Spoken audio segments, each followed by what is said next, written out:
Magandang panahon po. Ito po ang yung Kat-Tax ATM.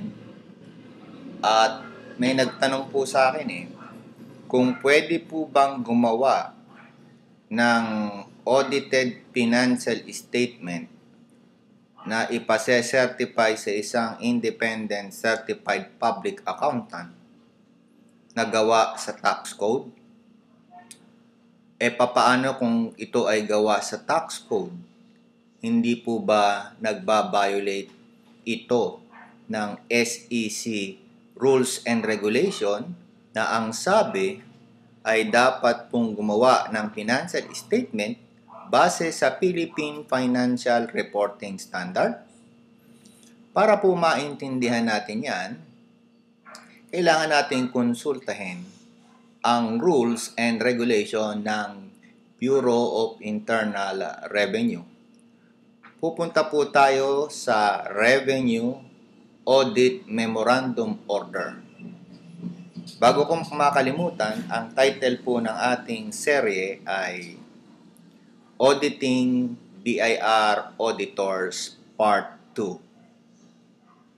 Doon po sa Revenue Audit Memorandum Order 1-2000, ganito po ang mababasa natin. Auditors Report, Audit Report of Independent Auditors. Ito po ang nakasulat. In cases where auditors, in cases where auditors issues two reports, pinag-uusapan po yung audit report. One for management and the other for attachment to the tax return. The former should be studied and compared with the latter. Income and net worth in both reports may vary from income and net worth per books due to auditors adjusting entries not reflected in the books. So, hindi kasalanan. Hindi kasalanan nung taxpayer kung mayroong discrepancy. Ang auditor daw ang nagkaroon ng adjusting entry. Thus, the adjusting entries and the document should be examined. So, ini-examine nila. Pero hindi naman sinasabi dito kung may kasalanan ka o wala kang kasalanan. If needed, the auditor's working paper should be looked into to explain these entries. Maliwanag mga Kat-Tax, inaalaw po ng batas natin, the law of the state. Alam niyo naman po yung ignorance of the law excuses no one from compliance therewith. Na, mag-submit kayo ng dalawang klase ng report, dalawang klase ng financial statement. Isa pang management at isa attachment sa tax return. Hindi po totoo na one type of financial statement fits all. Ayan. So, sa 2012 na financial statement nyo, dalawa po ang paggawa niyong financial statement. One for management.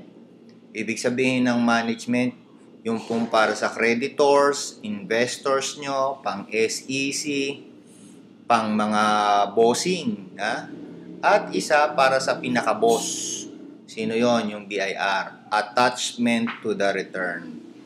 Kung kailangan nyo po ng auditor na gagawa niyan, meron po kaming i-refer sa inyo.